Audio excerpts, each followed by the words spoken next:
मैं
तो नवंबर से लेके और जब तक होली नहीं हुई तब तक ठंडी ठंडी रहेगी।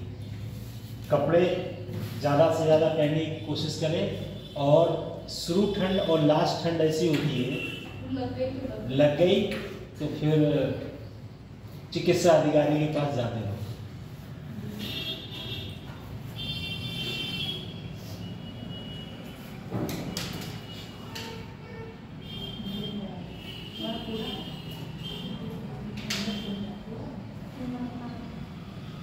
उस दिन जो टॉपिक पढ़ाया था, भारत में अनुसूचित जनजाति है, और इसके लास्ट वाला था जो राज्य था अंडमान निकोबार, और तत्व एक नज़र में ये भी टॉपिक हो गया था, और जो आपके अनुच्छेद थे ये भी हो गए थे, और उसके बाद कानूनी प्रावधान ये भी हो गया था। देखना जरा, लिखा है आप लोगों ने। उसके बाद नेक्स्ट पॉइंट रहेगा भारत में आदिवासियों से संबंधित आयोग। इस समय अनुसूचित जनजाति आयोग का अध्यक्ष कौन है? अनुसूचित जनजाति आयोग का अध्यक्ष कौन है? नहीं पता।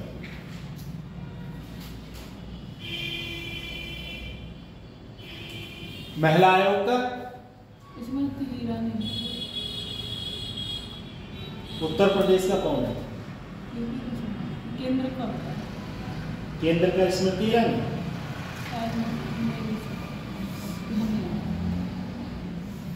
तो हाथ भी नहीं चल रहा है इसका, मोबाइल काम नहीं कर रहा है।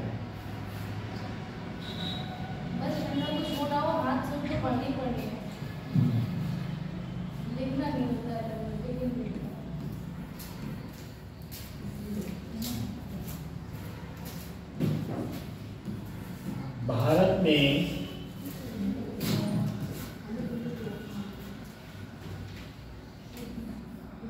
आदिवासियों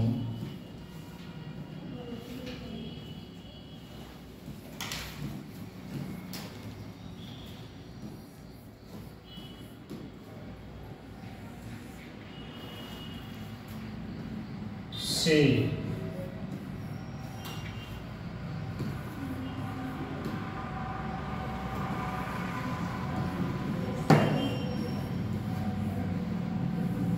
संबंधित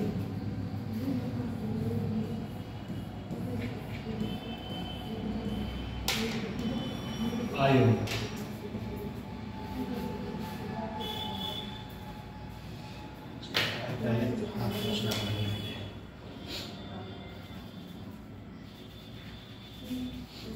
ठंड में आना जाना बहुत कर रहा मामला है। सर आप लोकल से आते हो? नहीं, मैं इधर मधुला साइड से आता हूँ।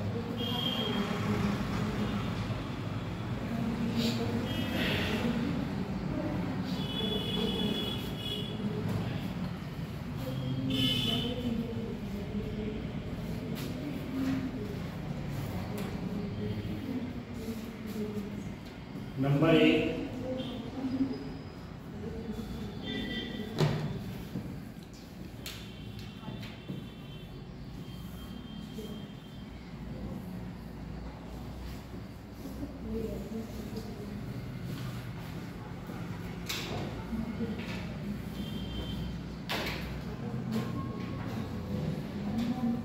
बेटा बात मत करो।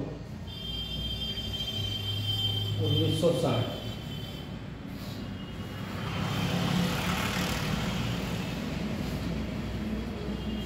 पहले ये पॉइंट नोट कर लो, उसके बाद इनके लिए एक्सप्लेन करूँगा मैं और इसके आगे आपको लिखूँगा।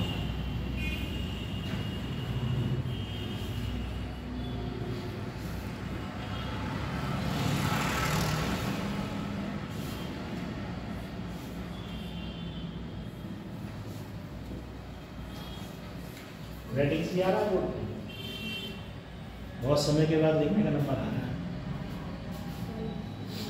क्योंकि जो BA वालों को पढ़ाते हैं तो उन्हें फिर लिखने का कोई मतलब ही नहीं, उनको तो टॉपिक से पढ़ा दिया है।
आ रहा है सही समझ में? नहीं आ रहा हूँ दोबारा पूछ लेना या मैं से दोबारा मिटा के लिखूंगा। थर्ड वाला नहीं आ रहा सर, वो फोर्थ है, गलती से लिख सर ने गलती अच्छा से अच्छा, ये गलती से लिख दिया। ये फोर्थ है, मैंने फोर्थ कर लो, इसको देख के ना थर्ड लिख दिया है।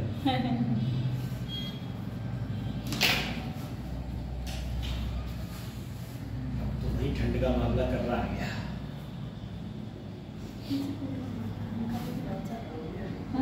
हंस क्या रहा है? जब BA वालों पेपर चलते हैं, फर्स्ट मीटिंग होती है तो इससे भी ज़्यादा ठंड होती है और फिर पेपर भी कराना पड़ता है। जिस दिन पुलिस का पेपर था उस दिन भी बहुत ठंड थी।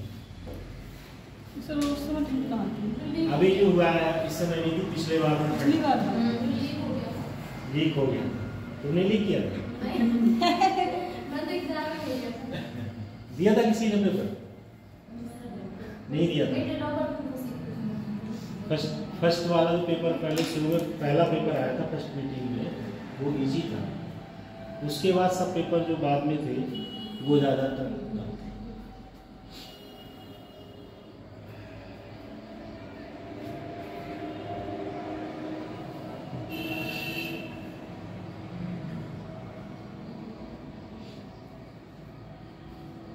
टाइम जाते हुए समय नहीं लगता, 12 मिनट हो गए इतने लिखने में।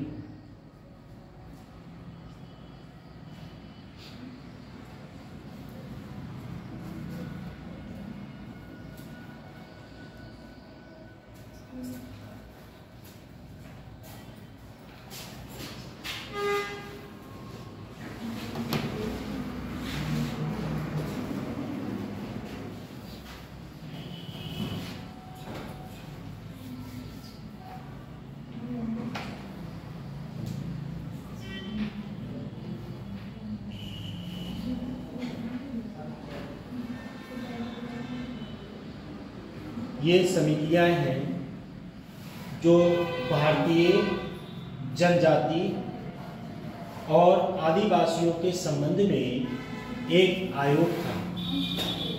पहले जब मायावती सरकार थी 2007 से और 2012 तक, तो अनुसूचित जनजाति आयोग का अध्यक्ष PL पुनिया को बनाया गया था।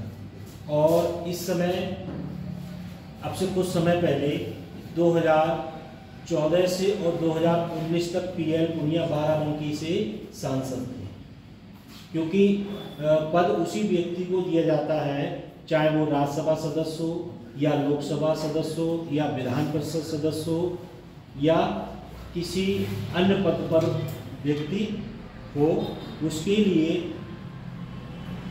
पद दिया जाता है या उसका अध्यक्ष बनाया जाता है। जैसे बरेली से संतोष गंगवार लगातार 8 बार सांसद रहे और 4-5 बार मंत्री रहे, और उसके बाद जब उनकी एज ज़्यादा हो गई तो उनके लिए टिकट नहीं दिया गया, पर उनके लिए गुप्त सूत्रों से बता दिया गया कि आपको इससे बड़ा पद मिलने वाला है। तो बेचारे वो बिल्कुल सहनशीलता वाले व्यक्ति थे, शांत होकर बैठ गए और पार्टी के लिए काम किया। और जब मोदी जी 2014 में जब बने तो उनके बराबर में बैठते थे। उसके बाद आत्मसंतुष्टि उन्हें रख ली और फिर उसके बाद उन्हें झारखंड का राज्यपाल बना दिया गया। ऐसा थोड़ी पार्टी ने आपको कोई पद नहीं है तो पार्टी छोड़ दो। घर पे एक समय अगर खाना नहीं मिलेगा तो घर छोड़ देंगे, ऐसा थोड़ी होता है। कोई बात नहीं, एक समय नहीं मिला, कोई बात नहीं, दूसरे समय मिल जाएगा। दूसरे समय नहीं मिला तो भाई खुद से इंतजाम करना पड़ेगा। ऐसा थोड़ी घर छोड़ दिया जाए, परिवार वालों को छोड़ दिया जाए। जिस व्यक्ति की जान पहचान जिस चीज़ से बनी है, उस चीज़ में अगर उसके लिए कोई पद ना दिया जाए या कुछ नहीं दिया जाए तो क्या पार्टी थोड़ी छोड़ देगा। नोट कर लिया सब लोगों ने।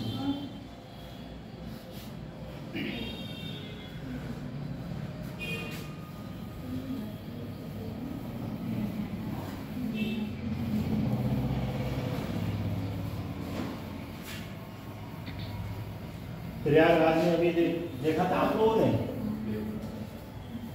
क्या स्थिति हुई? अब मैं बताऊं आपको, कहोगे सर ऐसे कह रहे हो। 2021-22 में इसी पीलीभीत के अंदर जिला लोकपाल में मैं चयनित हुआ, और चयनित होने के बाद जिला लोकपाल एक अपने आप में बहुत बड़ी पोस्ट होती है। सचिवालय में इंटरव्यू हुआ और 7 लोग उस पैनल में बैठे, और बैठने के बाद दिल्ली के भी IAS अधिकारी थे और कमेटी के सेंट्रल राज्य के अधिकारी थे। उन्होंने इंटरव्यू लिया और इंटरव्यू लेने के बाद इंटरव्यू में पास कर दिया, पर सरकार ने आज तक कोई ज्वाइनिंग लेटर नहीं दिया। क्या करोगे?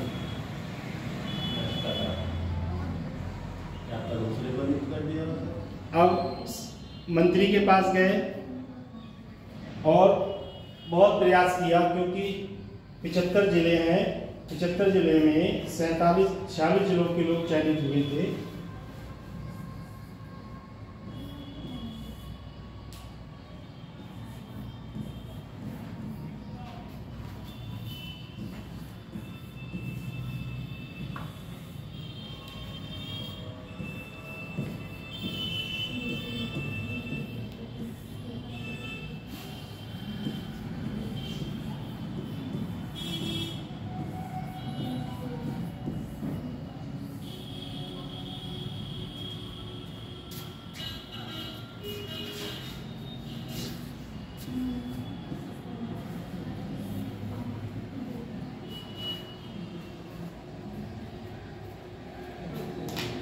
जनजातीय समाज में परिवर्तन।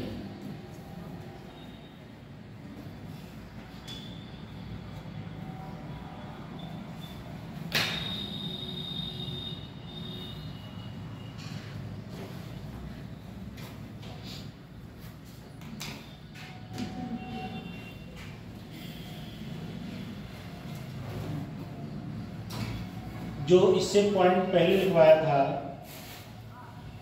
डेवर समिति 1960, उसके बाद 1965, 2002, 2004, उसके बाद 2013।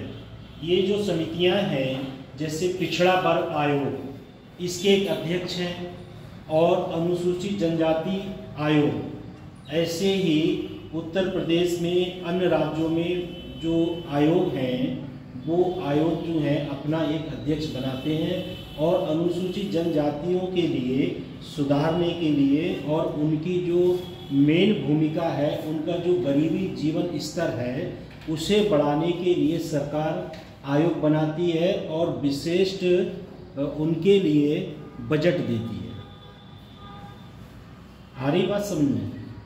जैसे अभी सरकार ने, आपने देखा होगा, सरकार ने एक नियम निकाला है कि जो आप लोग शहरी क्षेत्र से या ग्रामीण क्षेत्र से हो, उसमें उन्होंने निकाला है प्रधानमंत्री आवास योजना। उस योजना में जहाँ पर इस समय, अभी कुछ समय पहले बाढ़ग्रस्त क्षेत्र हो गया था, तो उन्होंने जहाँ बाढ़ग्रस्त क्षेत्र है उसमें जो विभिन्न जातियाँ हैं या धर्म हैं, जिस किसी समुदाय के लोग हैं, पहले आवास व्यवस्था सरकार ने उन लोगों के लिए रखी है, क्योंकि जिनके घर कच्चे थे वो पानी के बहाव में बह गए और वो रहेंगे कहाँ। इसलिए सरकार ने उन लोगों पे ज़्यादा फोकस किया है। उसके बाद जैसे जैसे प्रोसीजर बनता जा रहा है, योजनाएं आगे बढ़ती जा रही हैं, वैसे वैसे और राज्यों में भी आवास की व्यवस्था की जा रही है। इसमें एक बात ध्यान रखना, जो शहरी आवास योजना है उसमें 2.5 लाख रुपए है, और जो ग्रामीण योजना है जिसमें ग्राम प्रधान के द्वारा लोगों के लिए और सेक्रेटरी के द्वारा आवास दिया जाता है, उसमें 1,20,000। ठीक है। इस योजना में कितना कितना प्रोसीजर है, ये थोड़ा आप लोगों को बेसिक जानकारी होना चाहिए, क्योंकि जब एग्जाम आएगा तो कहीं से ही पूछ लेगा, ये कोई निश्चित नहीं है। ठीक है। अनुसूचित जनजाति पूछ लेगा आपसे, अनुसूचित जनजाति जो है किस क्रम में आती है, SC, ST, OBC। तो आपको पता होना चाहिए कि अनुसूचित जनजाति किस में आती है, अनुसूचित जनजाति OBC में क्यों आएगी, ST में आएगी। हाँ, देखो अगर समझ में आ रही है आपको सही है, नहीं तो मैं दोबारा एक्सप्लेन कर दूँगा। जैसे ऐसे मान लो आप लोग, चाहे आप लोग किसी कास्ट के, उससे कोई मतलब नहीं, ठाकुर पंडित बनिए, खां साहब सैयद पठान, ये जनरल में है। ठीक। OBC में आ जाओ, गंगवार मौर्य, कुमार, कश्यप और प्रजापति। जो प्रजापति होते हैं वो अपने लिए लगाते मैथुन ब्राह्मण। ठीक। तो ये क्या है, OBC में है। अब SC में आ जाओ आप, जाटक लोग ले लो, धोबी ले लो, कोरी ले लो, कोरी जुल्हाय जिसे बोलते हैं। ठीक है। और एक तुरहे जाति आती है, जो कश्यप लोग होते हैं, जो नाव चलाते हैं, जिनका सिंगाड़ों का उत्पादन करते हैं कश्यप लोग, इसमें से एक तुरहे जाति आती है, वो भी SC में आती है। ठीक। और ST उससे नीचे है। अनुसूचित जनजाति जैसे अपने महामहिम द्रौपदी मुर्मू जो हैं, वो इसी जाति के अंतर्गत आती हैं। और उसके बाद जो आदिवासी लोग हैं, जो जंगल में रहते हैं, ज़्यादातर जंगली तौर तरीके में रहते हैं। अब तो हर जगह थोड़ा चेंज हो गया है, क्योंकि आपने देखा होगा सरकार ने बहुत व्यवस्था की है। भले ही कोई व्यक्ति माने ना माने, पर रोड के बारे में, डेवलपमेंट के बारे में भले ही बहुत किया है। और इलाहाबाद या प्रयागराज में धरना चाहे और नकलों में चाहे डेली चलता रहे, उससे कोई मतलब नहीं। ठीक है।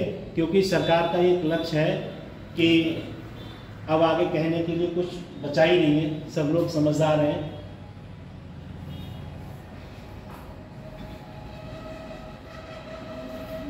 उसके बाद नेक्स्ट पॉइंट डालेंगे, जनजातीय समाज में परिवर्तन। डाल लिया ये हेडिंग। इसके नीचे लिखेंगे नंबर 1,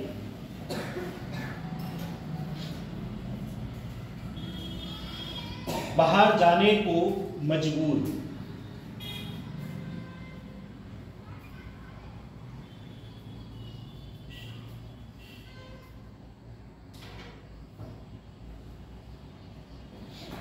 इसके आगे लिखेंगे वनों की कमी के साथ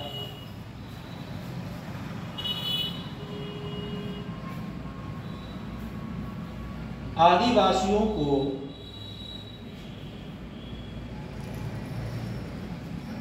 अपने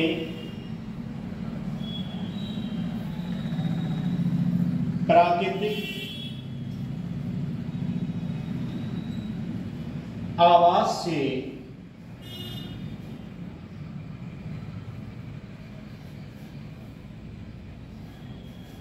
बाहर जाने के लिए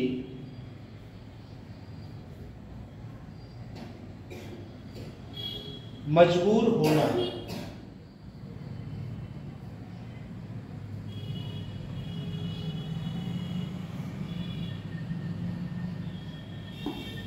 नंबर 2,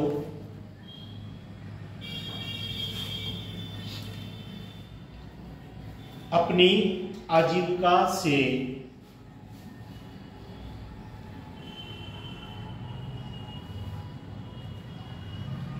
विहीन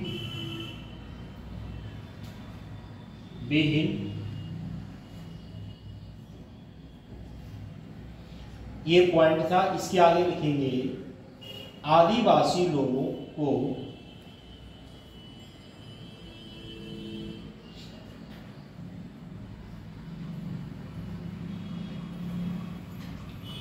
अधिक अनुभवी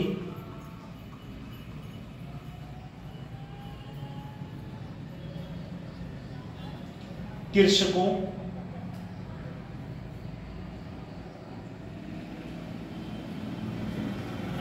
और उद्योगों को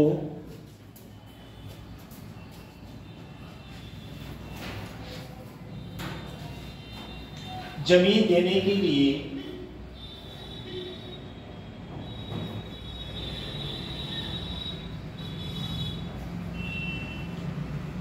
मजबूर किया गया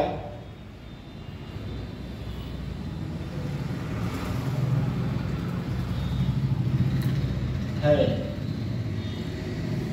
इस प्रकार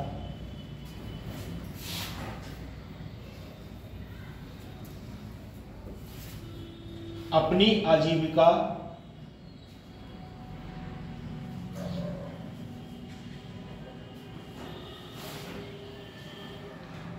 समर्पित कर रहे हैं।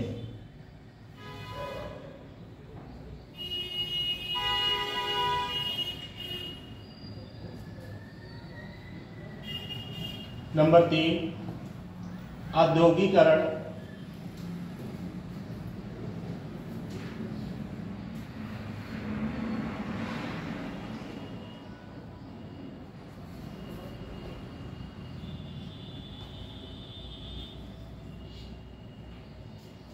इसके आगे लिखेंगे बड़े उद्योगों के लिए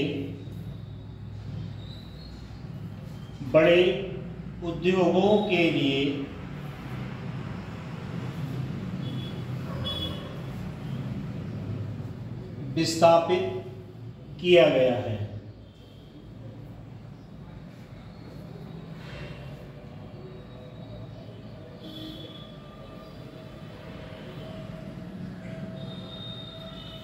लेकिन उन्होंने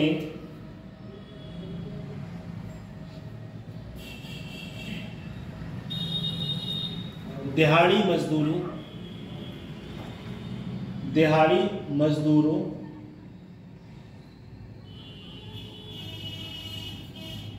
के रूप में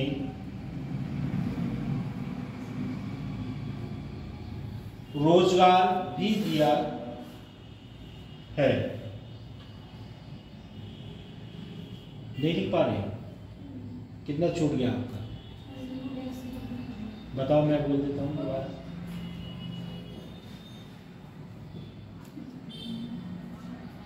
इस पॉइंट को समझ लेंगे, मैं एक्सप्लेन कर देता हूँ, थोड़ा समझ लेंगे। बाहर जाने को मजबूर, जो व्यक्ति हैं गरीबी रेखा से नीचे जो जीवन यापन करते हैं वो बाहर जाने के लिए मजबूर हो जाते हैं, और जो आदिवासी लोग हैं वो अपने आवास से, घर से बाहर जाने के लिए मजबूर इसलिए हो जाते हैं कि भाई अगर छोटा परिवार है तो कुछ कम में काम चल जाएगा, और जब परिवार बड़ा हो जाता है और लोग ज़्यादा होते हैं तो उसमें से लोगों को बाहर जाना पड़ता है, बाहर कमाना खाने के लिए, मजदूरी करने के लिए, और उसके बाद जो पैसा कमाते हैं वो अपने परिवार के लिए, पालन पोषण के लिए करते हैं। उसके बाद अपनी आजीविका से विहीन आदिवासी लोगों को अधिक अनुभव कायम होता है कृषि उत्पादन में, और उद्योग को जमीन देने के लिए। जैसे अभी आपने देखा होगा हमारी पीलीभीत में, शायद कुछ बच्चों को पता हो या कुछ को नहीं पता हो, पीलीभीत में हमारे जो पुराने लोग थे उन्होंने सरकारी ज़मीन को कब्जा लिया था, और कब्जाने के बाद उस पर जब सरकार कोई आदेश करती थी कि इस ज़मीन को खाली करो, तो उस पर क्या होता था, जो पीलीभीत में मंत्री थे अब से पहले वो क्या करते थे, अगर सरकार कोई आदेश पारित करती थी तो तुरंत मुख्यमंत्री से कंप्लेंट करके उस आदेश को दबा दिया जाता था। और जब सरकार कोई आदेश करेगी और मुख्यमंत्री उस चीज़ को दबा देगा और उस प्रोसीजर को आगे नहीं बढ़ने देगा, तो क्या डीएम की कोई वैल्यू है?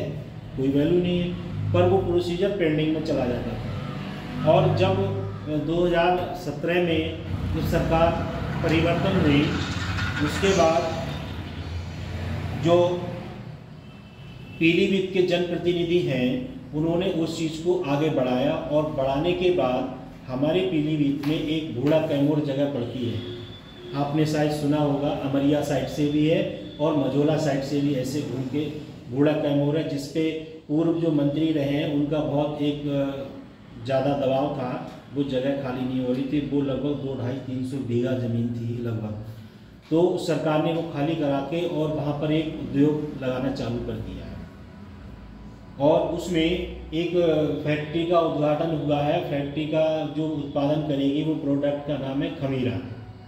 खमीरा एक दवा होती है जो लोग बुखार में, और जो मोती झालर जैसे छोटे छोटे दाने, लाल चेचक जैसे दाने निकलते हैं बॉडी के अंदर, उसमें काम करती है।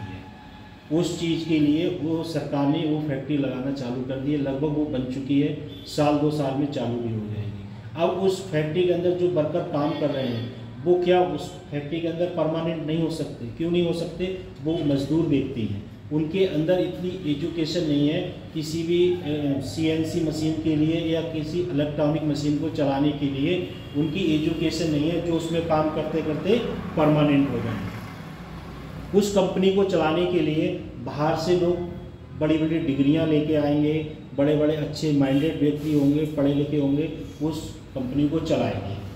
और जो लेबर क्लास के लोग हैं वो क्या करेंगे? कंपनी को बना कर तैयार करेंगे, और करने के बाद उन्हें मजदूरी दे दी जाएगी और उनसे कह दिया जाएगा भाई अब आपका काम ख़त्म हो गया, आप जो है दूसरी जगह किसी और जगह काम अपना करिए। या हो सकता है कुछ लोग अगर जागरूक थोड़े पढ़े लिखे हैं तो उसी कंपनी में उनके लिए छोटा मोटा कार्य दे दिया जाए।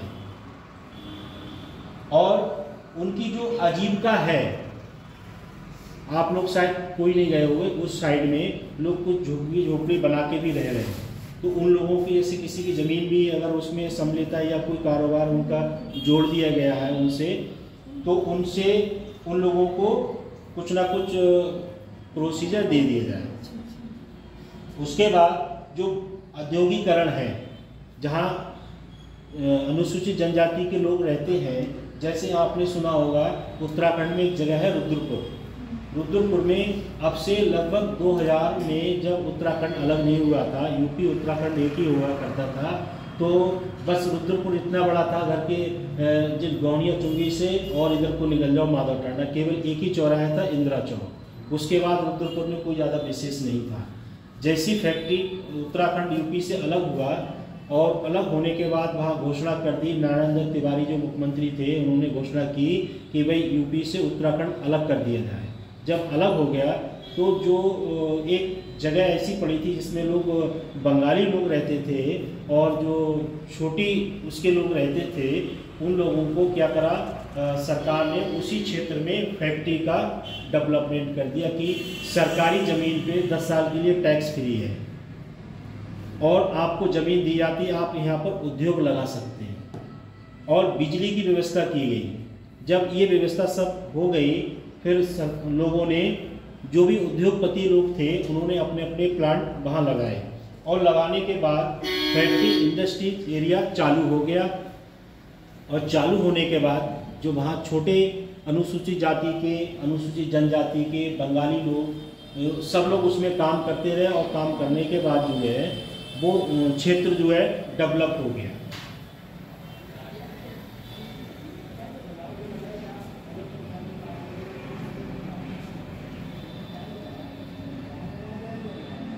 और बड़े उद्योगों के लोगों ने, जो बड़े बड़े पैसे वाले लोग थे, जैसे बजाज ग्रुप है, हिंदुजा ग्रुप है और आपका एलजी है, एलजी भी एक क्या है कंपनी है, सैमसंग कंपनी है और जो प्लाईवुड बनाती है वो भी कंपनी है। इन्होंने क्या करे वहाँ अपने अपने प्लांट लगाए और लगाने के साथ साथ जो है बड़े बड़े उद्योग लगाए और लगाने के साथ साथ कम बच्चे आए ना, भी अभियान वालों को फोन हो रहा है। चलो ठीक है, क्या नाम तुम्हारा बेटा? अलग पूरनपुर से।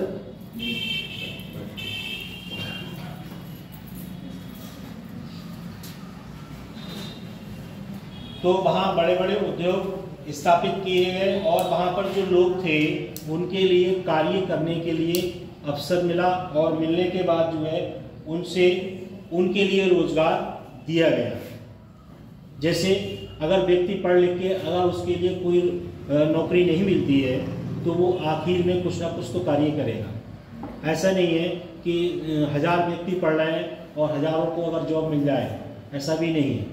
उसमें से कुछ ही बच्चे सेलेक्ट होते हैं और जो बच्चे शेष बच जाते हैं वो किसी न किसी कार्य को अपनाते हैं, किसी न किसी कार्य को करते हैं। चाहे उनका बेस, जो उनका बेस हो, जिस चीज़ को वो जानते हैं उसी बेस का कार्य वो करते हैं।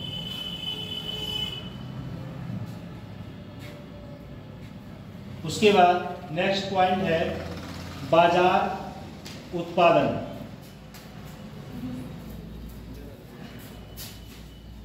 क्या नाम बताया? पलक सक्सेना। अच्छा, पूरनपुर से आती है डेली? अच्छा, मैं समझा वहीं से आती होगी।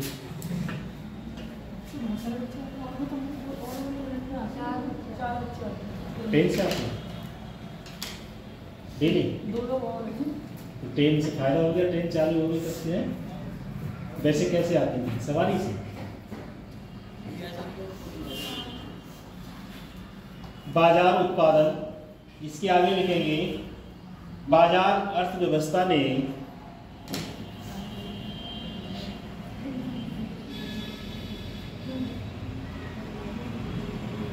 जनजातीय लोगों को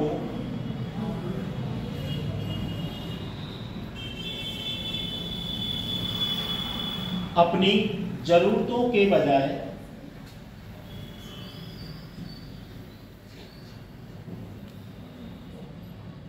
बाजार के लिए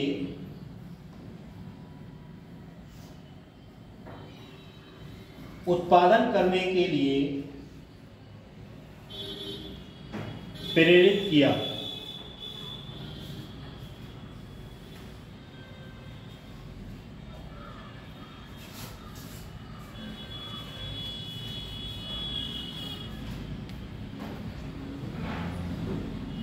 उसके बाद नेक्स्ट पॉइंट है स्वदेशी ज्ञान का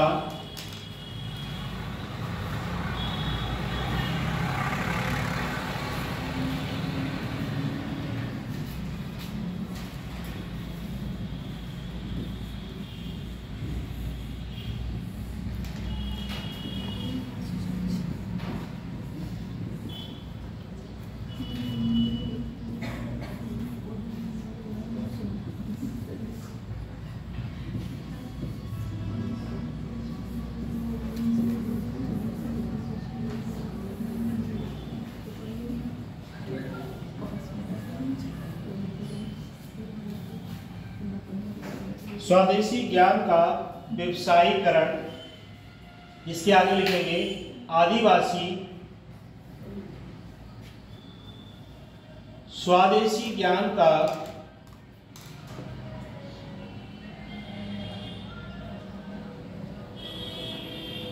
व्यवसायीकरण,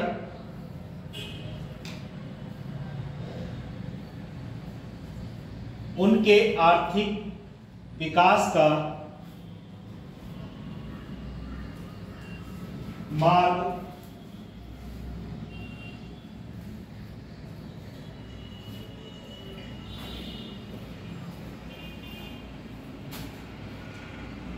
प्रशस्त कर रहा है।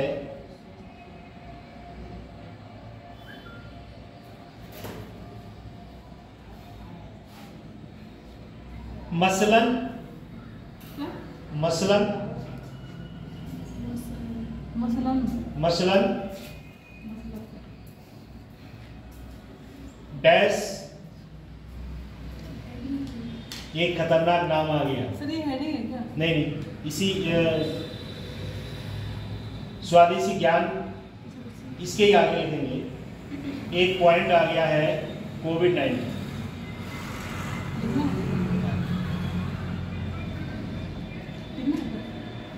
इसका नाम सुनते ही ऐसा लगता है,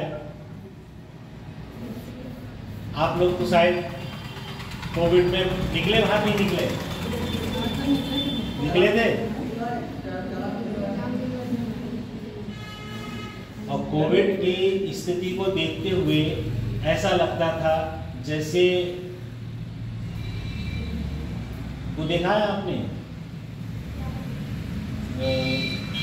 सपोज करो जैसे कूड़ा होता है और कूड़े के लिए फेंक दिया जाता है, ऐसी डेड बॉडियां अस्पताल में देखने को मिल रही थी।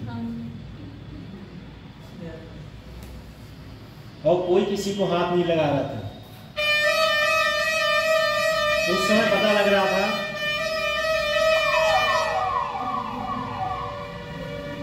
उस समय पता लग रहा था कि बेटी बाप से कितना प्यार करती है और बाप बेटी से कितना प्यार करते हैं, या माँ से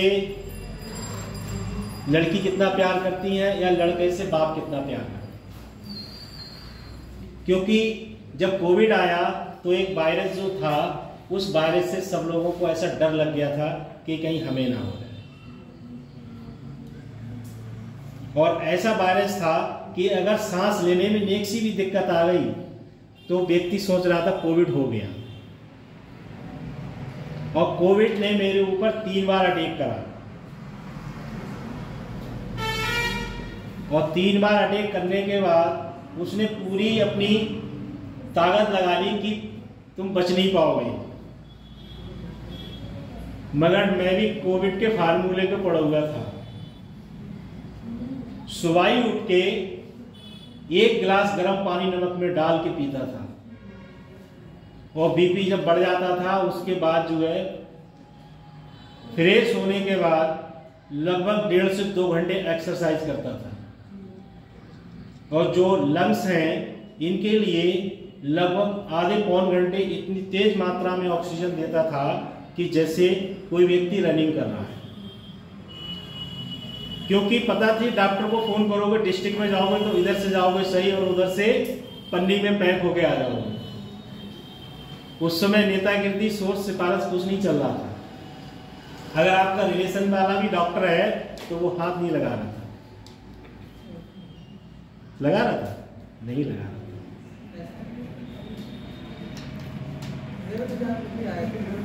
हैं? जांच अगर भाई आप पॉजिटिव, हाँ, और जिसको पता लगे कोविड है तो समझ लो फिर उसके लिए क्या स्थिति थी भाई। उस समय का दृश्य जो है जिस व्यक्ति के साथ हुआ है वही जानता है। क्योंकि मैं कानपुर जब गया था और जाने के बाद जब कानपुर बस स्टैंड पर पहुंचा तो सांस लेने में इतनी दिक्कत हो रही थी, ये लग रही थी कि घर पहुंचना अब मुश्किल पड़ जाएगा। अब वहाँ कोई कोविड में तुम्हारी हेल्प कर देगा? नहीं करेगा। एक चाय वाले से मैंने कहा, मैंने भैया चाय दे रहे हो, कितने की दे रहे हो? बोले भैया 10 रुपये की है। मैंने एक गिलास पानी दो गर्म करके, 10 रुपये उसके लेना, और एक चाय दे दो, 10 रुपये उसके ले लेना। फिर उसने पानी पिया, फिर चाय पी, और चाय पीने के बाद मैंने उसे 20 रुपये दिए। बोले भैया 10 ही लूँगा मैं। मैंने क्यों? बोले पानी क्या पैसे लेना, कुछ नहीं लिए पैसे। तो मैंने कहा यार तुम बहुत बढ़िया आदमी हो, तुमने पैसे ले लिए, और अब पानी पीने के बाद ये लगा कि बहुत आराम मिल गया। और एक दवा चली थी आइस्क्वाथ, जिसे गाँव वाली भाषा में कहते हैं काढ़ा। उस काढ़े ने बहुत लोगों की जान बचाई। और जब कोविड आया तो कोविड के लिए बड़े बड़े अधिकारी केबिन में बैठे हुए हैं, और बैठने के बाद तुमसे बात ही नहीं करते। ऐसा परिदृश्य था, कुछ कह नहीं गया। मैंने अपनी आंखों से देखा, लाशों के ऐसे ढेर लगे थे, देख के ये लग रहा था कि पता नहीं भाई आगे क्या होगा। पर सरकार ने अपनी पूरी कोशिश करने के बाद बहुत कवर करा, क्योंकि जैसे पहले के समय में एक बीमारी चलती थी हैजा। तो जो आपके बुजुर्ग होंगे वो बताएंगे हैजा बीमारी कैसी थी। एक व्यक्ति का अंतिम संस्कार करके आओ, जब तक घर पे आते थे तब तक दूसरा जा चुका होता। ऐसी कोविड महामारी आ गई, क्योंकि उस समय इंग्लिश का ज़माना नहीं था और लोग इतने डेवलप नहीं थे, तो उस देसी भाषा में उसी बीमारी का नाम रख देते थे। और जैसे कोविड आया, तो कोविड जिस समय आया उस समय जो सन चल रही थी और जो समय था उसी का नाम उन्होंने वही रख दिया। क्योंकि अब मॉडर्न ज़माना है कि कोई भी वायरस आता है तो ढूंढ लेते इस वायरस का नाम बेहतर किया दिया जाए। और चाइना में तो अपने देश की तो स्थिति जो थी चाइना की तो और बुरी थी।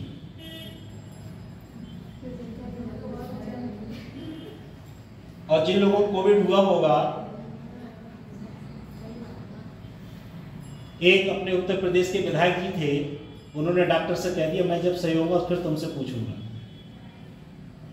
तो जो खटिया पे व्यक्ति पड़ा है वो ऐसा अगर किसी डॉक्टर को टॉर्चर करेगा तो डॉक्टर सुनेगा? डॉक्टर की बहुत बड़ी वैल्यू होती है। आपको पता है योगी जी को जो बीमारी है, योगी जी भी डॉक्टर के पास जाते हैं। कौन सा रोग है उन्हें?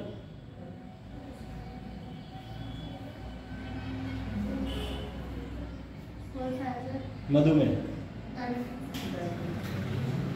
वो भी डॉक्टर के पास जाते हैं। डॉक्टर एक ऐसा व्यक्ति है जो भगवान से दूसरा रूप है। ज्यादातर प्रयास ये करता है वो जितने मरीज सही कर दूं मेरा नाम उतना ही अच्छा रहेगा।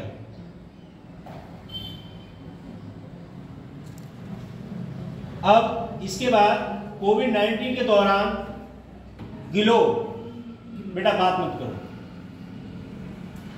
कोविड-19 के समय जो गिलो थी, उस गिलो की गोलियों का उत्पादन किया गया, या गिलो को पीस के उसे गर्म पानी में बॉयल करके पिया गया।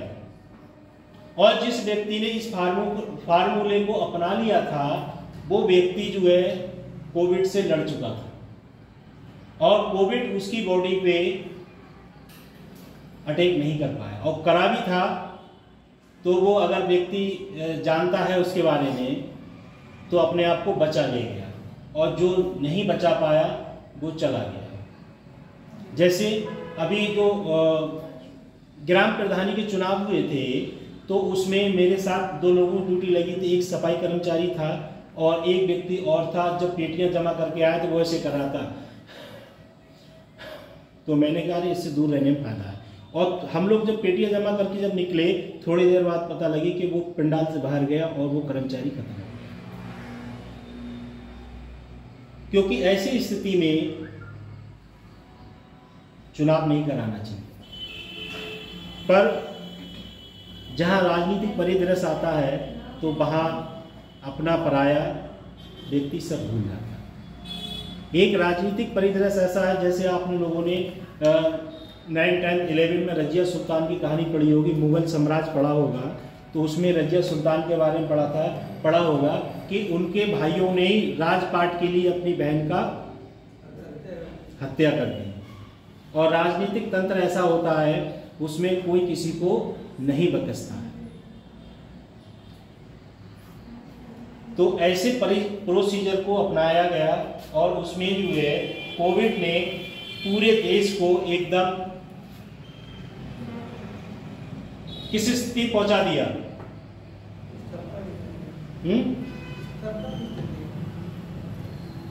जैसे सीधी भाषा में को बहुत बुरी स्थिति में पहुंचा दिया।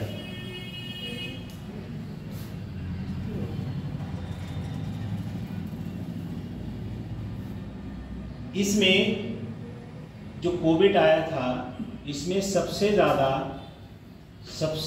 स्थिति जो थी, दवा ने जो काम किया था वो एक गिलोय थी। उस गिलोय में ऐसी पावर क्षमता थी जिससे कि बॉडी के अंदर जाता था और जो फेफड़े गुर्दे जिसे बोलते हैं, इस पे उसका जो वाष्प जाता था तो सांस लेने में आराम मिलता था। जैसे किसी व्यक्ति को सांस लेने में दिक्कत हो रही है तो वो जो है हल्का गुनगुना पानी पी लेता है, गर्म पानी पी लेता है, तो जो उसके लंग्स हैं उसको आराम मिल जाता है और सांस लेने में सुविधा हो जाती है इसके लिए। और इसी का दूसरा रूप है कि जैसे कोई व्यक्ति कहीं फंस जाता है और ये स्थिति ना मिले तो सीधे एम्बुलेंस को बुलाओ और ऑक्सीजन सिलेंडर मुंह पे लग जाएगा, और जब कैप मुंह पे लग जाएगी तो सांस लेने में आराम हो जाएगा। तभी तो उस समय ऑक्सीजन नहीं मिल रही थी, सप्लाई कम हो गई थी और लोग परेशान हो गए थे। और ऐसा परिदृश्य जो है ऊपर वाला किसी देश को ना दिखाए, किसी व्यक्ति के सामने। ऐसी स्थिति में बहुत बुरा हाल था, क्योंकि जिस सीन को मैंने देखा मैं वो आपको बताना नहीं चाह रहा हूं, क्योंकि वो सिस्टम ऐसा था।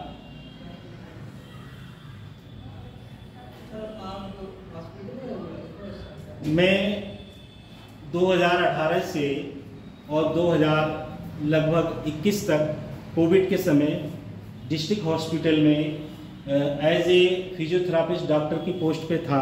तो मैंने देखा था वहाँ स्थिति कि ऐसी स्थिति जब देखी थी तो वही ऐसा था लाशों का जैसे डस्टबिन में कूड़ा डाल देते हैं,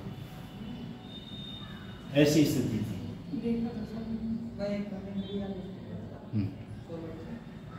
और वैक्सीन लगवाना बहुत जरूरी था। और जिन लोगों ने शुरू में वैक्सीन लगवाई थी, इस समय उन लोगों को ज़्यादातर किसकी समस्या हो रही है? हार्ट की। हर चौथा पांचवा व्यक्ति जो लगता है उसे हार्ट प्रॉब्लम है। और जिस व्यक्ति को हार्ट प्रॉब्लम हो तो उस व्यक्ति को अनुलोम विलोम योग में आता है। ठीक, इससे ये जरूर करो और आप लोग भी करो।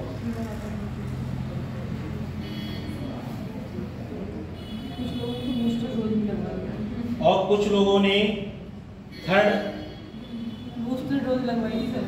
बूस्टर डोज भी लगवाई सर, वो लोग अमर हो गए। क्योंकि इस पृथ्वी पे जो व्यक्ति आया है वो व्यक्ति कोई अमृत फल खा के नहीं आया। जो आया है वो जाएगा ही। ये प्रक्रिया है। ये बिल्डिंग जब बनी है 50-100 साल के बाद डैमेज होगी, फिर इसकी जगह उधर बना दी जाएगी, उधर वाली डैमेज होगी, फिर इधर बना दी जाएगी।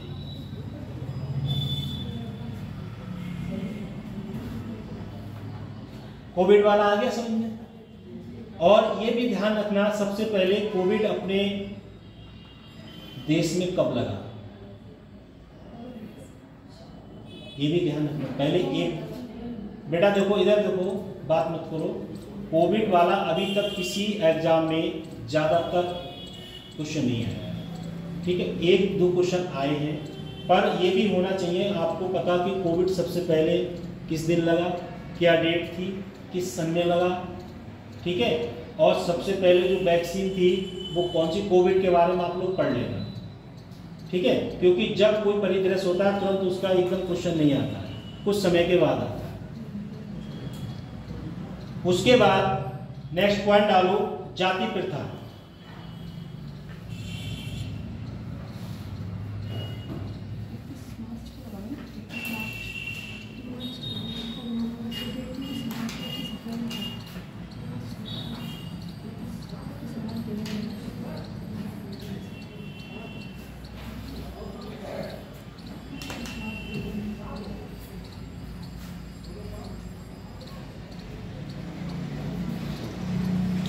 जाति प्रथा के आगे लिखेंगे,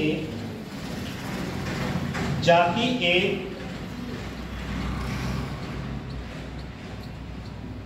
वंश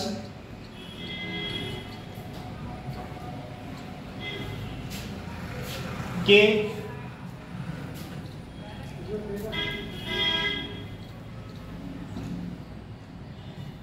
और वंश के आधार पर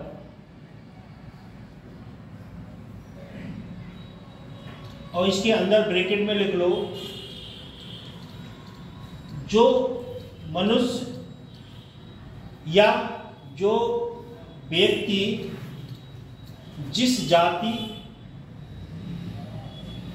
या उस वंश में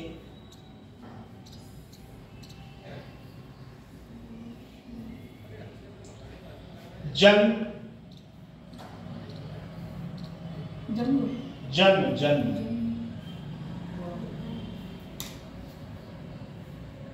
लेता है,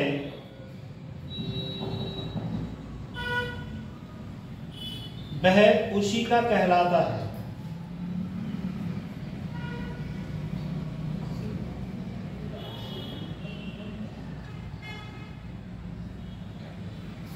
इसके आगे लिखेंगे अंतर्विवाही समूह, नहीं उसी के आगे अंतर्विवाही समूह। ये तो मैंने जाति वंशगत ये मैंने अपनी तरफ से आप लोगों को एक्सप्लेन के लिखवा दिया, जिससे कि जल्दी समझ में आ जाएगी।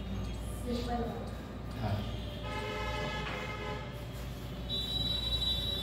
इसके आगे लिखेंगे जिसका एक सामान्य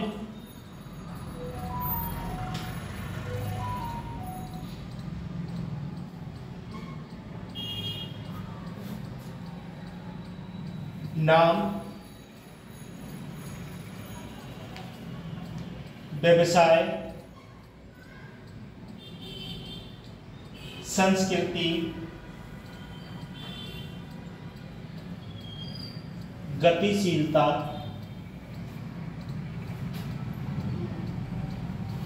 और स्थिति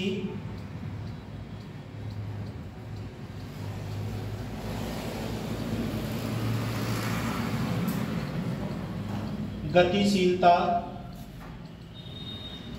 के मामले में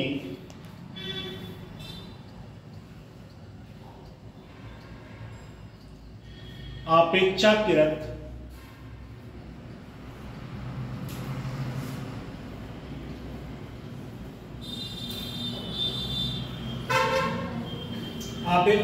कठोर है,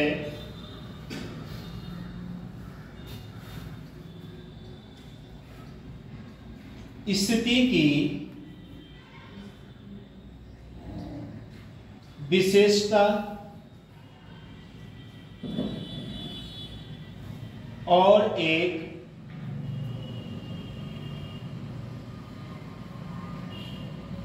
समरूप समुदाय का निर्माण करती है।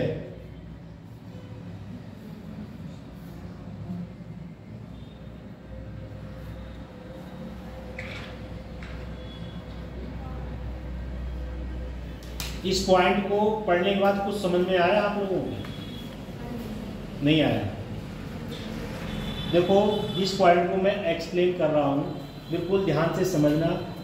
जैसे इसमें लिखा है जाति वंशगत, जैसे जो व्यक्ति, लिखना नहीं है पहले से समझ लो, जो व्यक्ति जिस धर्म में जन्म ले लेता है, जिस जाति में ले लेता है, वो व्यक्ति उसी जाति का कहलाता है।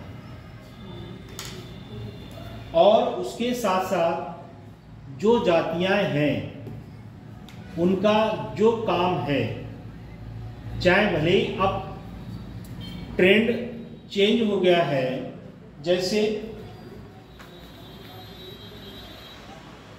सामान्य व्यवसाय, एक सामान्य बिजनेस हर व्यक्ति कर सकता है, उसकी संस्कृति है गतिशीलता। जैसे गतिशीलता का मतलब ये है कि जैसे कोई व्यक्ति बिजनेस कर रहा है, उसको देख के कोई व्यक्ति दूसरा बिजनेस कर सकता है, पर जो पहले जाति के अकॉर्डिंग कार्य था, बुरा मत मानना कोई बच्चा, कहीं बुरा मानो, जैसे जाति के अकॉर्डिंग, जैसे कोई व्यक्ति धोबी दिवाकर लगाता है तो उसका काम था कपड़े धुलने का। कोई व्यक्ति अगर जाटव है तो उसका कार्य था जूते बनाने का, जूते को सिलना बनाना। ऐसे ही अगर कोई मुस्लिम इस्लाम धर्म का व्यक्ति है और वो कसाई बिरादर से है तो उसका काम क्या था, जानवरों को काटना। ये कॉन्सेप्ट ये है कि जैसे जो व्यक्ति जिस जाति का है उस जाति का वही कार्य था।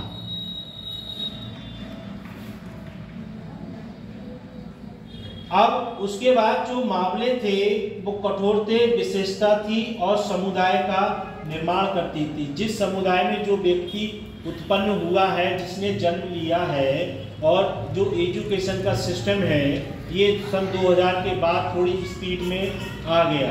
और सन 2000 से पहले जब हम लोग पढ़ते थे तो स्कूल जब जाते थे तो अगर जा रहे हैं तो रास्ते में 2-4-6 बच्चे, 10-5 बच्चे दिखते थे। बहुत कम मात्रा में लोग पढ़ते थे क्योंकि उस समय जो परिदृश्य था वो ऐसा था, कुछ पूछो ही नहीं। हर दूसरा तीसरा व्यक्ति गरीबी रेखा से नीचे यापन करता था। तभी सेंट्रल गवर्नमेंट ने स्कीम लॉन्च की कि APL BPL वाली स्कीम और लॉन्च करने के बाद इसमें जो है जनगणना के अकॉर्डिंग व्यक्तियों को रखा जाए और उसके अकॉर्डिंग उन व्यक्तियों को लाभ दिया जाए और लाभ देने के बाद उनका वैसा ही राशन कार्ड बनाया जाए। क्योंकि APL BPL का सिस्टम सरकार ने जब जनगणना की और जो आपने अभी टॉपिक पढ़ा था अनुसूचित जनजाति वाला, ये इसके अकॉर्डिंग बनाया गया था। अगर व्यक्ति छप्पर में रहता है और उसके लिए खाने के लिए सुविधा नहीं है तो उसके लिए BPL राशन कार्ड बना दिया सरकार ने। और जो अधिकारी आते थे वो मौके पे देखते थे ये व्यक्ति वास्तव में गरीब है या नहीं है। अब जिसके पास लिंटर है और ट्रैक्टर खड़ा है, 4 व्हीलर 4 गाड़ियां खड़ी हैं, वो APL में BPL में BPL में क्यों आएगा? वो तो गरीबी अमीरी रेखा में आएगा। इसी हिसाब से जो जो समुदाय हैं उसी के अकॉर्डिंग सरकार ने उनका निरीक्षण किया और निरीक्षण करने के बाद मौके पे देखा। जैसे आपका क्या नाम है? तेज प्रकाश के घर पे जब गए तो इनकी स्थिति देखी, इनकी स्थिति कैसी है, इनके पापा क्या कार्य करते हैं।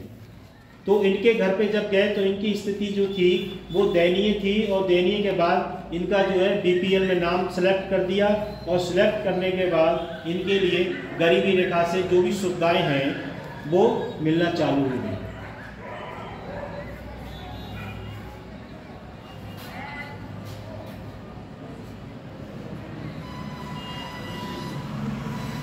उसके बाद नेक्स्ट पॉइंट है, ये शब्द एक व्यापक संस्थागत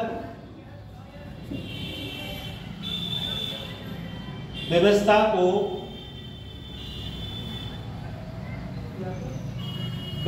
को संदर्भित करता है।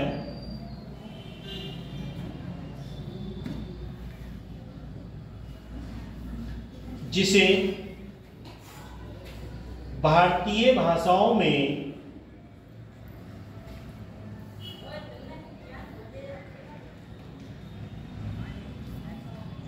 अलग अलग शब्दों द्वारा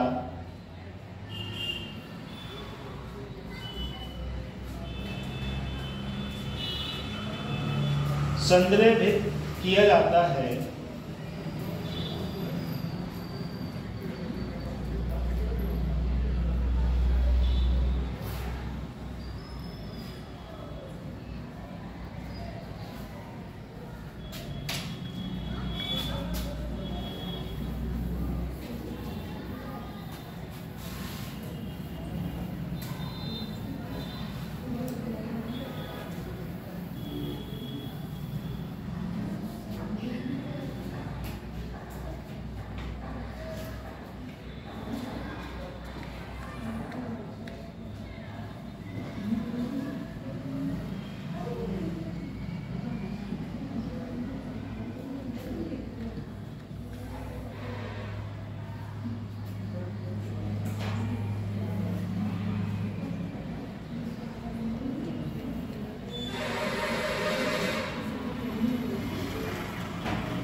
जो वर्ण व्यवस्था थी उसमें ब्राह्मण, क्षत्रिय, वैश्य, शूद्र इच्छा है। अगर लिखने के लिए आए हो तो लिख लो। वर्ण व्यवस्था लिखो। वर्ण व्यवस्था में ये तो समाजशास्त्र का मेन पॉइंट है। अगर व्यवस्था 4 अगर समझ में नहीं आई और जो आश्रम है 4 उसको नहीं समझा तो व्यक्ति जीवन कैसे व्यतीत करेगा। जैसे आप हो अभी कौन सी उसमें आश्रम में हो, स्टूडेंट लाइफ में, जब आपसे 5-6 साल के बाद गृहस्थ आश्रम में जाओगे तो गृहस्थी आश्रम में जब जाओगे तो आपके ऊपर अनेक प्रकार की जिम्मेदारियां आ जाएंगी। अभी भले ही 8 बजे सो के उठ रहे हो कोई बात नहीं है, फिर मेरी तरह आप लोगों को 5 बजे बिस्तर छोड़ना पड़ेगा, क्योंकि जैसी जैसी जिम्मेदारियां आएंगी, अनुभव आएगा, एज परिवर्तन होता रहेगा, वैसे ही कार्य करना पड़ेगा।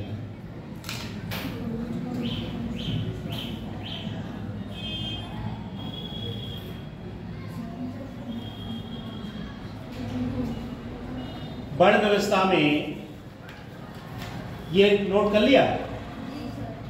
इसके आगे लिखो जो पॉइंट लिखा है नंबर 4 शूद्र। शूद्र के आगे लिखेंगे 4 भागों में विभाजन।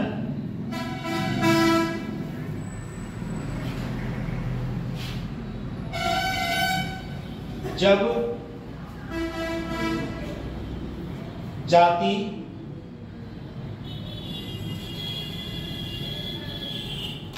फिर जातियों का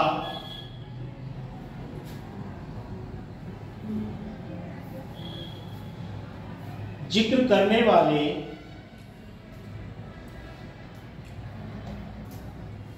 एक सामान्य शब्द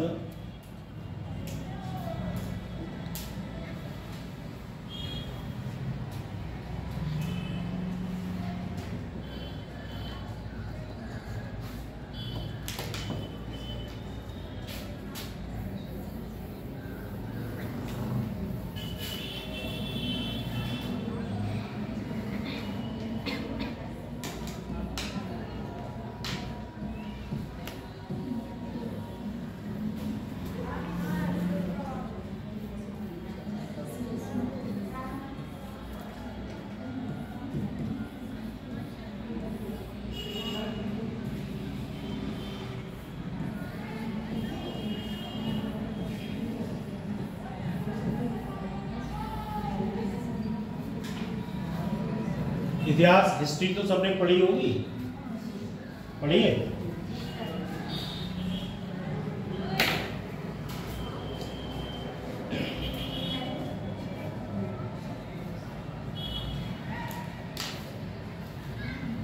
इसमें ही नंबर 1 लिखेंगे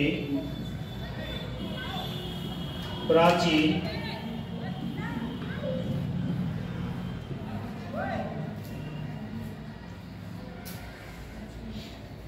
प्राचीन काल।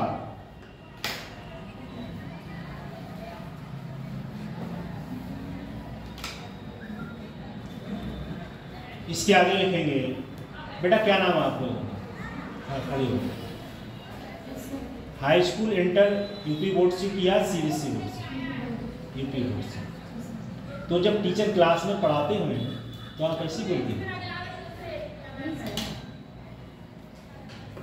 देखो आप बड़े स्टूडेंट हो, अब कोई आपको समझाने वाली बात नहीं है। अगर आपको जो समझ में नहीं आता तो आप मुझसे पूछ लो और क्लास में बात करो, ठीक है? और अगर ठंड लग रही है तो कल को कपड़े ज़्यादा पहनिए, ठीक है? बात नहीं।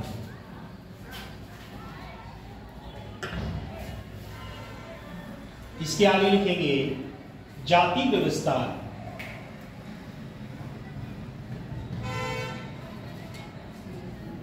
हिंदू धर्म से जुड़ी हुई है।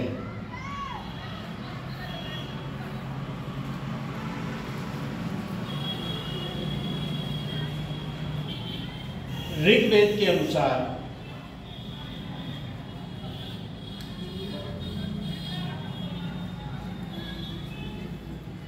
चार श्रेणियां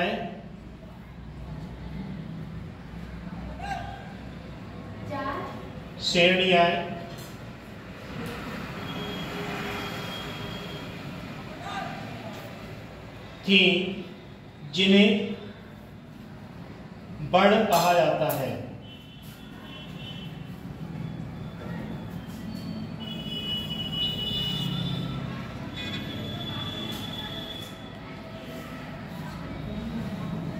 वर्णों में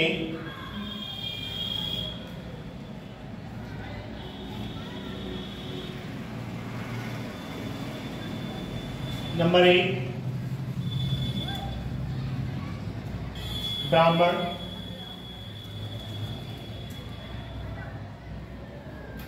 नंबर 2 क्षत्रिय,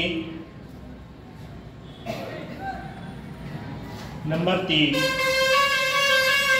वैश्य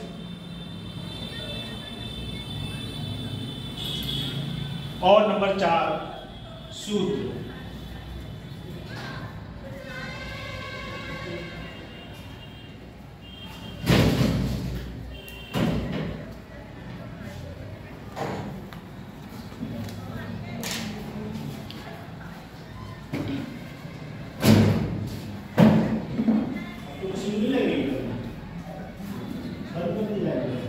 बहुत शोर आ रहा है।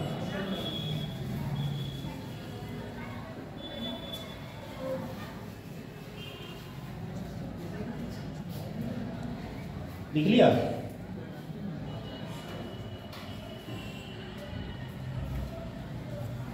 चार स्टेजेस अभी लिखना नहीं है। जो 4 स्टेजेस हैं हिंदू धर्म में, पंडित कहते हैं हम सबसे बड़े हैं, और क्षत्रिय कहते हैं पंडित हमसे पीछे हैं, वैश्य कहते हैं कि वो दोनों हमारे सामने क्या मायने रखते हैं, हम उनसे बड़े। और जब लास्ट वाला आता है शूद्र, वो कहते हैं ये तीनों लोग मेरे सामने क्या मायने रखते हैं,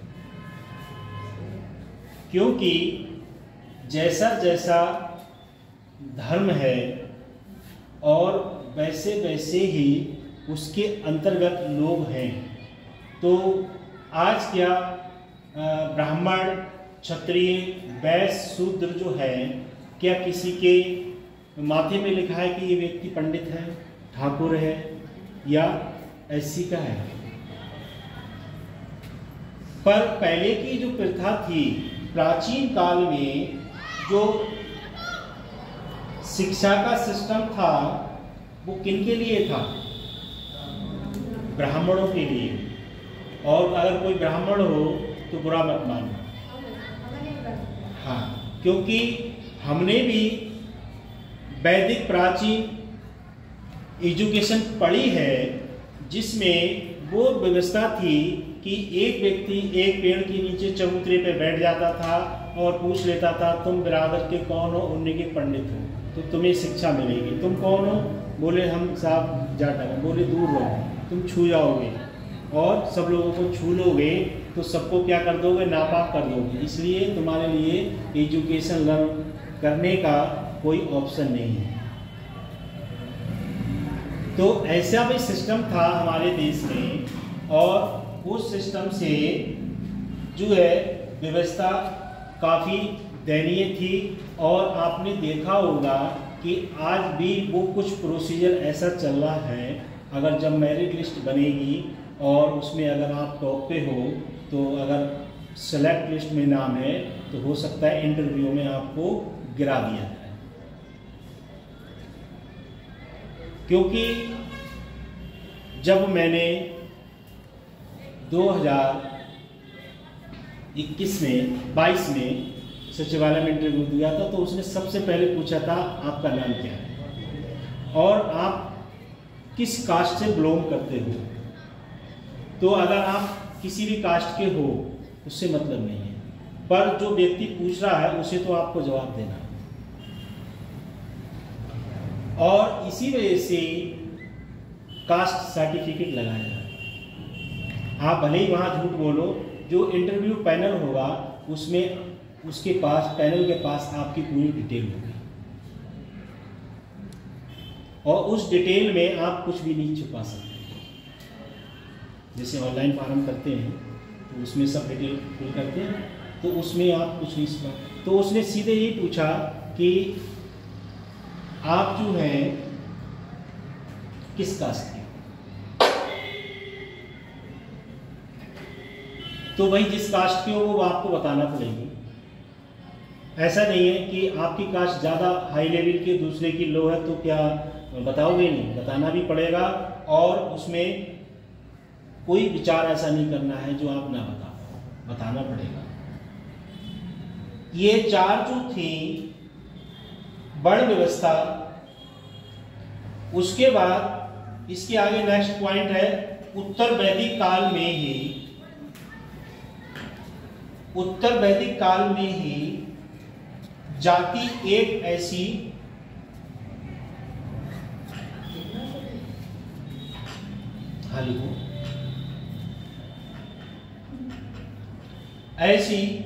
कठोर संस्था बन गई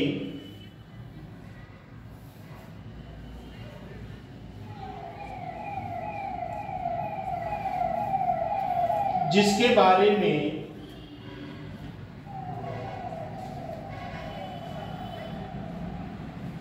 हम परिचित भाषाओं से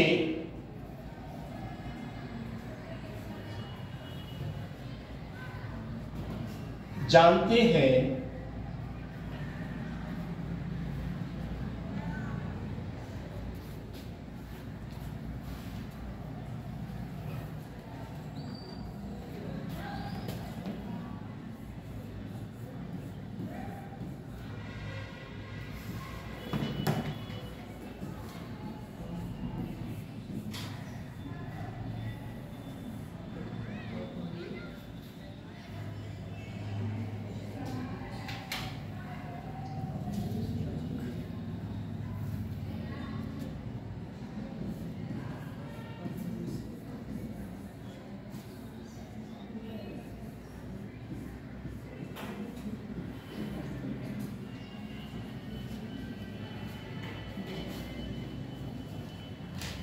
जो अभी 4 स्टेजें लिखी थी, ब्राह्मण, क्षत्रिय, शूद्र और वैश्य। इसके बाद ये नेक्स्ट पॉइंट डालेंगे, इसके आगे लिखेंगे राष्ट्रवादी आंदोलन में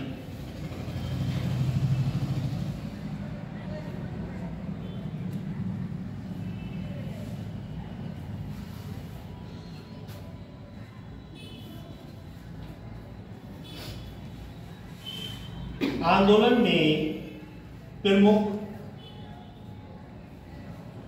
दृष्टिकोण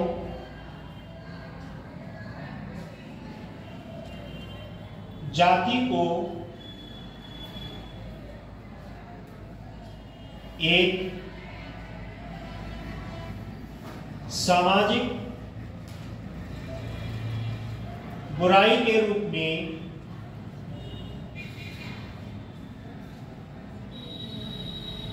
मानना था,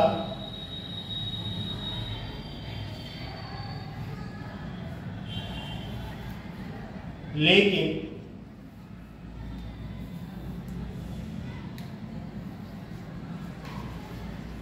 दूसरी ओर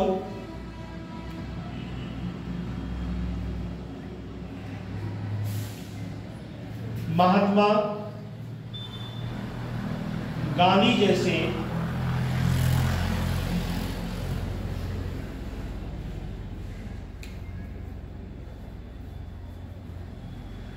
नेता सबसे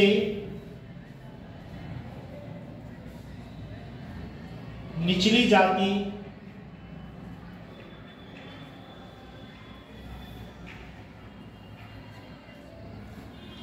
डैश हरिजन के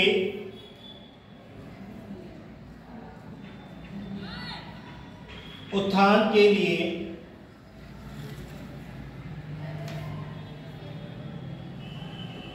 काम करने में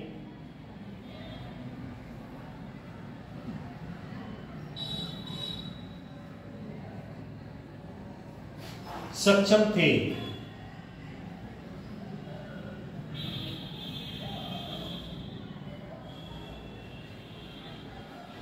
एक क्वेश्चन आएगा, चाहे वाली इस परीक्षा में आएगा कि हरिजन शब्द जो है किसने कहा, तो इसके नीचे अंडरलाइन कर दो कि महात्मा गांधी।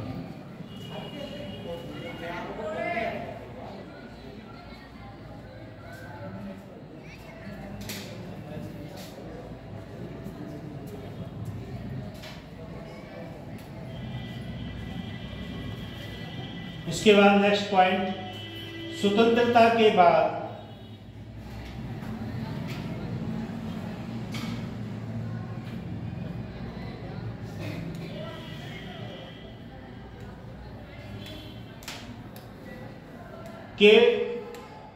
स्वतंत्रता के बाद के राज्य को या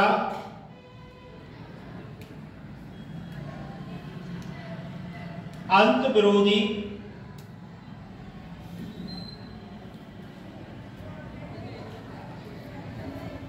विरासत में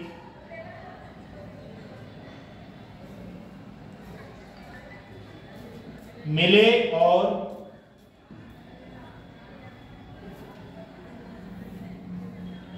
परिलक्षित हुए।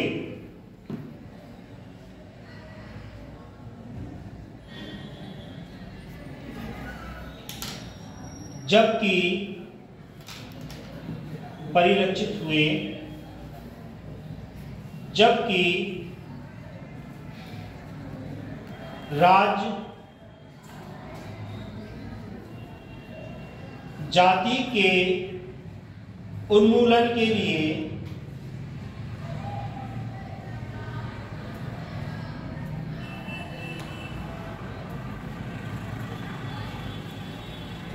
प्रतिबद्ध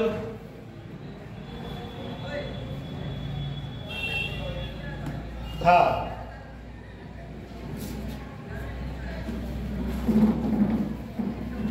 ये दोनों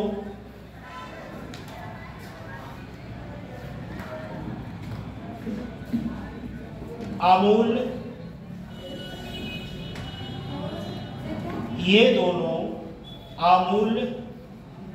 सुधारों को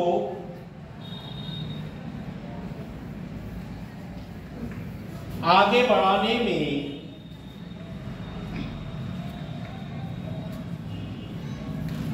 असमर्थ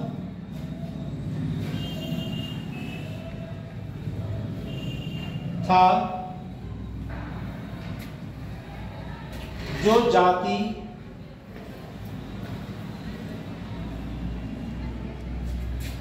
असमानता के लिए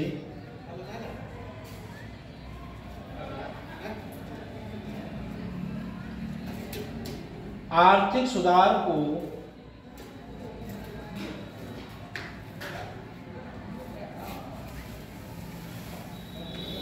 कमजोर कर देता।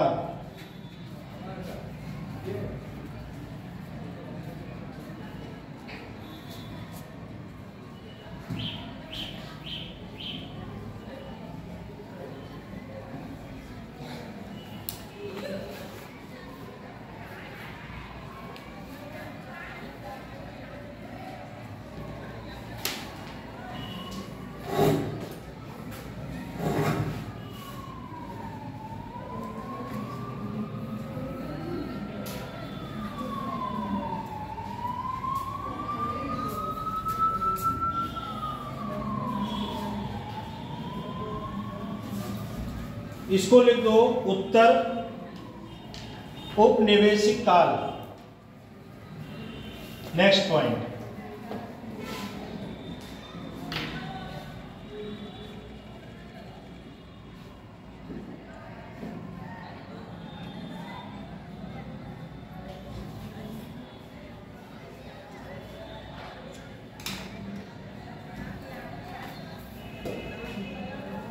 सबसे पहले भारत देश में जब अंग्रेजों की शासन प्रणाली थी उस समय जनगणना कब हुई थी?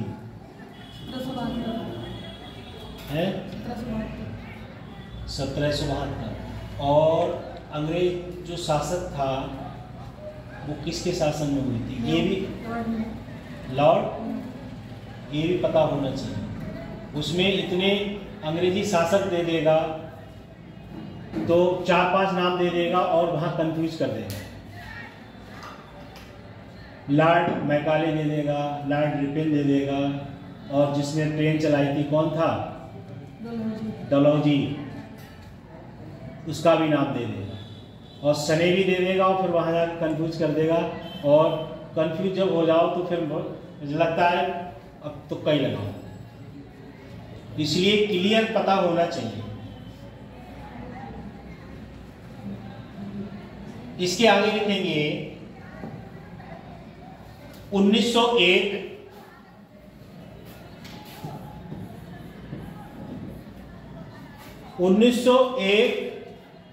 की जनगणना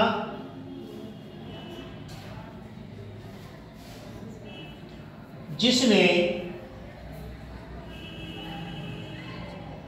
सामाजिक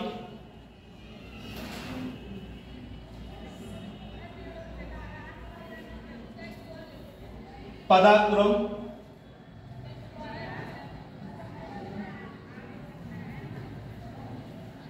ब्रैकेट में लिख लेना क्रम अनुसार। जनगणना कितने साल बाद होती है? 10 साल बाद। तो 1901 में हुई, उसके बाद किसने में होगी? 11 में, और 11 के बाद 21। ऐसी क्रम के अनुसार जनगणना होती जाती है। अभी जो 11 में हुई थी, 2011 में जो हुई थी, और 2011 के बाद 21 में होना थी, और 21 में इसलिए नहीं हुई कि भाई उस समय प्रोसीजर बहुत दयनीय था। किसी के गेट पे भी जाओगे और कुंडी पकड़ ली तो वायरस होने की संभावना थी, इसलिए उस चीज को आगे बढ़ा दिया गया। क्रमबद्ध जानकारी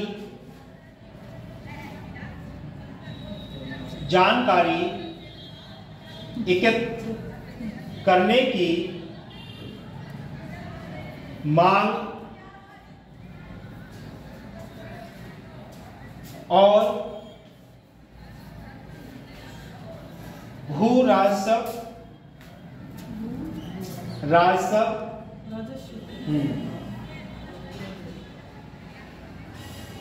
बंदोबस्तों बंदोबस्त ने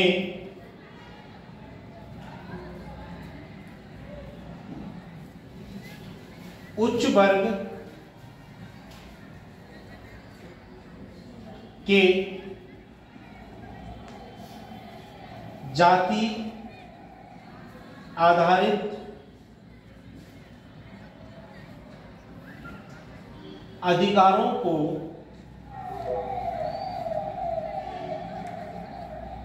कानूनी मान्यता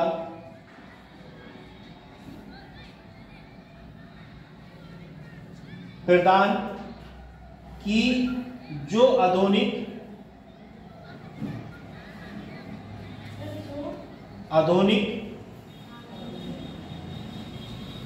अर्थों में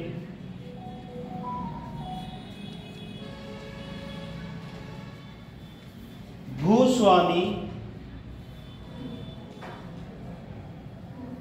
बन गए।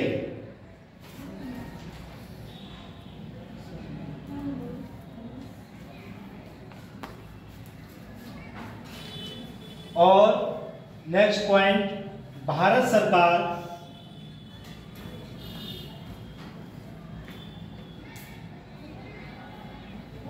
अधिनियम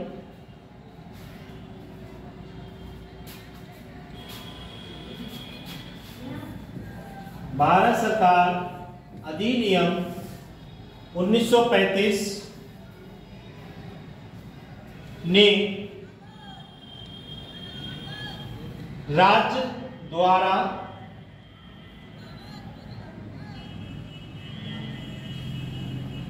विशेष उपचार को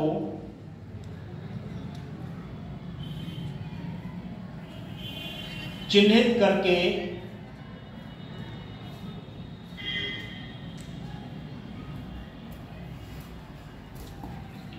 अनुसूचित जाति और अनुसूचित जनजाति को कानूनी मान्यता प्रदान की।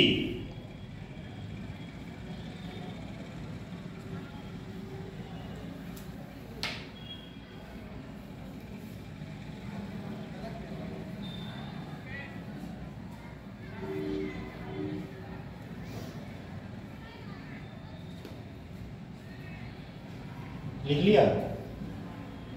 अब इसके लिए 10 तो हो गया, पर मैं आधा मिनट में ये शॉर्ट में आपको बता दे रहा हूँ। इस पॉइंट में ये कहा गया है कि जो भूस्वामी थे और जिनके पास जगह नहीं थी, जनगणना के अकॉर्डिंग, जैसे हमारे देश में एक प्रधानमंत्री थी जिनका नाम इंदिरा गांधी था। इंदिरा गांधी के शासनकाल में जो उत्तराखंड था, इसमें जो बंगाली लोग थे उनके लिए उन्होंने क्या करा था, विशेष व्यक्तियों को दर्जा देके जो सरकारी जमीन पड़ी थी उनके लिए पट्टे दे दिए, पट्टे काट दिए और उन लोगों को वो जमीन दे दी गई। अब जब उत्तराखंड बना तो वो जमीन जो थी वो पट्टे पे थी और उसके बाद जो है फिर उन लोगों ने क्या करा, उस पट्टे से जमीनें बेच दी और जमीनें बेच दी, फिर वो क्या हो गए, पैसे वाले लोग हो गए। बंगाली लोगों में भी कुछ जाति ऐसी हैं जो एसटी में आती हैं। तो वो प्रोसीजर किसने करा, इंदिरा गांधी के समय में हुआ था। क्योंकि प्रधानमंत्री जब कोई योजना लागू करता है तो वो एक कैबिनेट में प्रस्ताव लाता है और प्रस्ताव लाने के बाद उस योजना को जारी कर देता है।